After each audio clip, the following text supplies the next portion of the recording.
AG ನ್ಯೂಸ್ಗೆ ಸ್ವಾಗತ. ಐತಿಹಾಸಿಕ ಬೆಳಗಾವಿ ಜಿಲ್ಲೆ ಚೆನ್ನಮ್ಮನ ಕಿತ್ತೂರಿನಲ್ಲಿ 25ನೇ ದಿನಕ್ಕೆ ಕಾಲಿಟ್ಟ ಕುಲವಳ್ಳಿ ಗ್ರಾಮದ 9 ಹಳ್ಳಿಯ ರೈತರ ಅಹೋರಾತ್ರಿ ಹೋರಾಟ ಇಂದು ಉರುಳು ಸೇವೆ ಮಾಡುವ ಮುಖಾಂತರ ಹೋರಾಟದ ಕಿಚ್ಚು ಮುಂದುವರೆದಿದ್ದು, ಈ ಸಮಯದಲ್ಲಿ ಉರುಳು ಸೇವೆ ಮಾಡುವ ಸಮಯದಲ್ಲಿ ಒಬ್ಬ ರೈತ ಅಸ್ತವ್ಯಸ್ತಗೊಂಡ ಘಟನೆ ಜರುಗಿದೆ. ಇನ್ನು ಘಟನಾ ಸ್ಥಳಕ್ಕೆ ಬಾರದ ಆಂಬ್ಯುಲೆನ್ಸ್ ರೊಚ್ಚಿಗೆದ್ದ ರೈತರು ಅಸ್ತವ್ಯಸ್ತಗೊಂಡ ರೈತನನ್ನ ಹೊತ್ತುಕೊಂಡು ಘೋಷಣೆಗಳನ್ನ ಕೂಗುತ್ತಾ ಹೊರಟ ಸಮಯದಲ್ಲಿ ಮತ್ತೊಬ್ಬ ರೈತ ಮಹಿಳೆ ಅಸ್ತವ್ಯಸ್ತವಾದ ಘಟನೆಯೂ ಕೂಡ ನಡೆಯಿತು. ನಂತರ ಕಿತ್ತೂರು ಪಿಎಸ್ಐ ಪ್ರವೀಣ್ ಗಂಗೋಲ್ ಮತ್ತು ಪೊಲೀಸರು ಪ್ರತಿನಿತ್ಯ ಜಿಲ್ಲಾಧಿಕಾರಿ ಮತ್ತು ನಮ್ಮ ಜಿಲ್ಲೆಯ ಎಸ್ಪಿ ಅವರಾಗಿರ್ತಕ್ಕಂಥ ಭೀಮಾಶಂಕರ್ ಸಾಹೇಬ್ರ ಜೊತೆ ನಾವು ದಿನನಿತ್ಯ ಕೂಡ ಈ ವಿಷಯ ಕುರಿತು ಮಾತಾಡ್ತಾ ಇದ್ದೀವಿ. ಇದನ್ನ ಒಂದು ಮುಖ್ಯಮಂತ್ರಿ ನಿಯೋಗ ಹೋಗ್ಬೇಕು, ಮುಖ್ಯಮಂತ್ರಿ ಭೇಟಿ ಆಗ್ಬೇಕು, ಕಂದಾಯ ಸಚಿವರು ಇರ್ಲಿ, ಮುಖ್ಯಮಂತ್ರಿ ಇರ್ಲಿ, ಕೃಷಿ ಸಚಿವರು ಇರ್ಲಿ, ಇದನ್ನ ಒಂದು ಗಟ್ಟಿ ತಕ್ಷಣ ನಿರ್ಧಾರ ತಗೊಂಡು ತಾವೊಂದು ಸುಗ್ರೀವಾಜ್ಞೆನೋ ಎಮರ್ಜೆನ್ಸಿ ಅಂತ ಹೇಳೋ ತಾವ ಕ್ಯಾಬಿನೆಟ್ ದಾಗೋ ಇದಕ್ಕೇನಾದ್ರು ಒಂದು ಸೀರಿಯಸ್ ಆಗಿ ಮಾಡಿ ತಕ್ಷಣ ಅದನ್ನ ಈ ಉತ್ತಾರಗೊಳಿಸುವಂತ ಕೆಲಸ ಮಾಡುವಂತ ಚಟುವಟಿಕೆಯೊಳಗೆ ಮಾಡ್ಬೇಕಂತ ಹೇಳಿ ಕೂಡ ನಾವು ನಿರಂತರ ಪ್ರಯತ್ನದಾಗಿದ್ದೀವಿ. ನಿನ್ನೆ ಕೂಡ ಎಸ್ ಪಿ ಅವ್ರಿಗೆ ಮಾತಾಡಿದೀವಿ.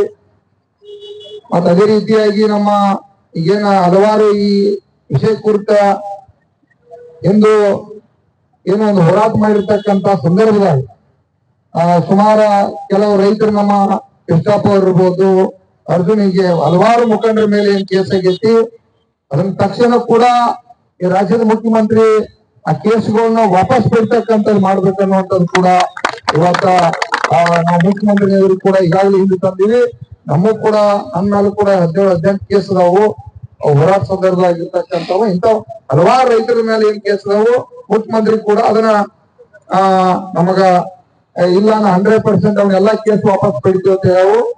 ನಾವು ಕೂಡ ಈಗ 2 ದಿನದಾಗ ಯಾವ FIR ಕಾಪಿ ಅದಾವು ಅವನ್ನ ಇಲ್ಲಿರ್ತಕ್ಕಂಥ ಜಿಲ್ಲೆ SP ಅವ್ರಿಗೆ ಮುಗಿಸಿ ಅದನ್ನ ಸರ್ಕಾರ ಮುಗಿಸ್ಬೇಕಂತ ಕೆಲಸ ಮಾಡಿ ಆ ಕೇಸ್ ವಾಪಸ್ ಪಡ್ಲಿಕ್ಕೆ ಅದನ್ನ ನಾವು ಕೂಡ ಪ್ರಾಮಾಣಿಕ ಪ್ರಯತ್ನ ಮಾಡೋಣ. ಇವತ್ತು ತಾವು ಏನ ಹೋರಾಟ ಮಾಡತ್ತೀರಿ ಇದು ಬಹಳ, ಯಾಕಂದ್ರೆ ಇದೇನ ಇವತ್ತಿಂದಲ್ಲ, ನೂರಾರು ವರ್ಷದ ಭೂಮಿಯನ್ನ ಉಳ್ತಕ್ಕಂಥವ್ರು.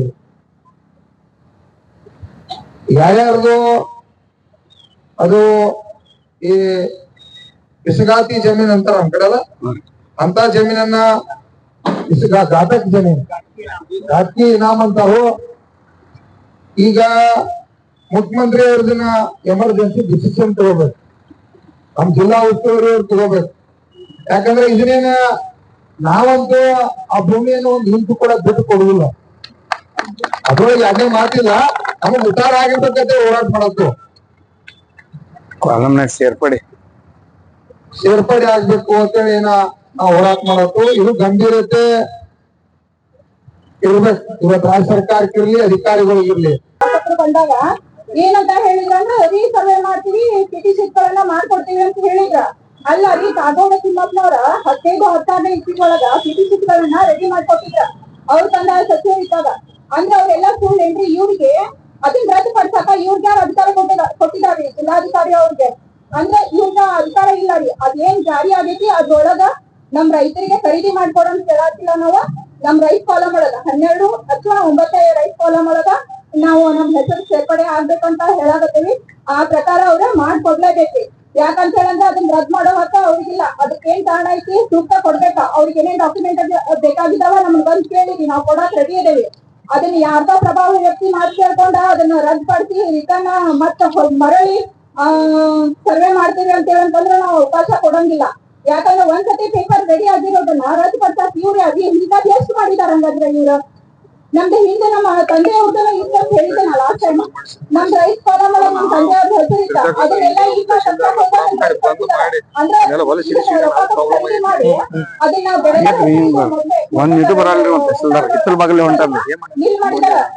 ರೈತ ಕಾಲಂ ಬೆಳೆದ ಹೆಸರು ಕೂಡ ಇಲ್ಲ ಅಂತ ಹೇಳಂತಂದ್ರ ಇವ್ರ ಸರ್ಕಾರದವ್ರ ಎಷ್ಟು ಇನಾಮದಾರ ಪರವಾಗಿ ಕೆಲಸ ಮಾಡತ್ತಾರ ಅಂತೇಳಿ ನಮ್ಗೆ ತಿಳಿಯಾಗತ್ತೈತಿ.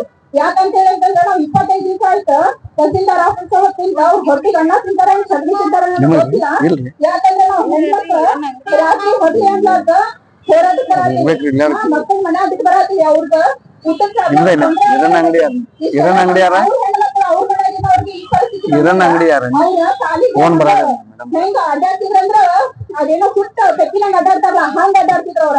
ಆಂಬ್ಯುಲೆನ್ಸ್ ವ್ಯವಸ್ಥೆ ಮಾಡಿದ್ರು, ಆದರೆ ರೈತರು ಮಾತ್ರ ನಮಗೆ ಸಿಗೋ ತನಕ ನಮ್ಮ ಹೋರಾಟ ನಿರಂತರ ಎಂದು ಕರ್ನಾಟಕ ರಾಜ್ಯ ನಂಜುಂಡಿ ಸ್ವಾಮಿಯವರ ಪುತ್ರ ಪಚ್ಚೆ ನಂಜುಂಡಿ ಸ್ವಾಮಿ ರಾಜ್ಯಾಧ್ಯಕ್ಷ ಶಿವನಪ್ಪ ಪೂಜಾರಿ, ಕಿಶೋರ್ ಮಿಠಾರಿ, ರವಿ ಬಿ ಕಾಂಬ್ಳೆ, ಇನ್ನೂ ಅನೇಕ ತಾಲೂಕು ಜಿಲ್ಲೆಗಳ ರೈತರ ಮುಖಂಡರು ಮತ್ತು ತಾಲೂಕು ಅಧ್ಯಕ್ಷರು ರತ್ನ ಪಾಟೀಲ್, ರೈತ ಹೋರಾಟಗಾರ್ತಿ ಆಶಾ ಮೇಡಂ, ಹುಸೇನ್ ದೊಡ್ಮನಿ, ಅಜ್ಜಪ್ಪ ಕಿತ್ತೂರ್, ಅದೃಶ್ ಮತ್ತಿಕೊಪ್ಪ, ಸುರೇಶ್ ತೊಪ್ಪಿಕ, ಸುತಗಟ್ಟಿ ಸೇರಿ ಮತ್ತಿತರರು ಪಾಲ್ಗೊಂಡಿದ್ದರು.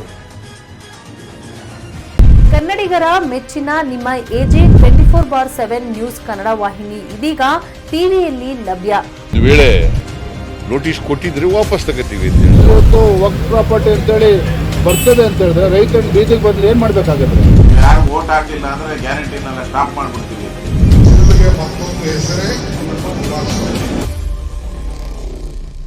ಕರ್ನಾಟಕ ಮತ್ತು ದೇಶ ವಿದೇಶ 360 ಡಿಗ್ರಿ ಸುದ್ದಿ ಹಾಗೂ ಉತ್ತರ ಕರ್ನಾಟಕ, ಬೆಳಗಾವಿ, ಬಾಗಲಕೋಟೆ, ಧಾರವಾಡ, ಹಾವೇರಿ, ಗದಗ, ಬಿಜಾಪುರ ಜಿಲ್ಲೆಯ ಕ್ಷಣ ಕ್ಷಣದ ವಿವರವನ್ನ ಪಡೆಯುವುದಕ್ಕೆ ಎಜೆ 24/7 ನ್ಯೂಸ್ ಕನ್ನಡ ವಾಹಿನಿಯನ್ನ ಲೈಕ್ ಮಾಡಿ, ವಿಡಿಯೋಗಳನ್ನ ಶೇರ್ ಮಾಡಿ, ಕಮೆಂಟ್ ಮಾಡುವ ಮೂಲಕ ನಮ್ಮ ವಾಹಿನಿಗೆ ಸಹಕಾರ ನೀಡಿ ಮತ್ತು ಚಾನೆಲ್ ಅನ್ನ ಸಬ್ಸ್ಕ್ರೈಬ್ ಮಾಡಿ. ಧನ್ಯವಾದಗಳು.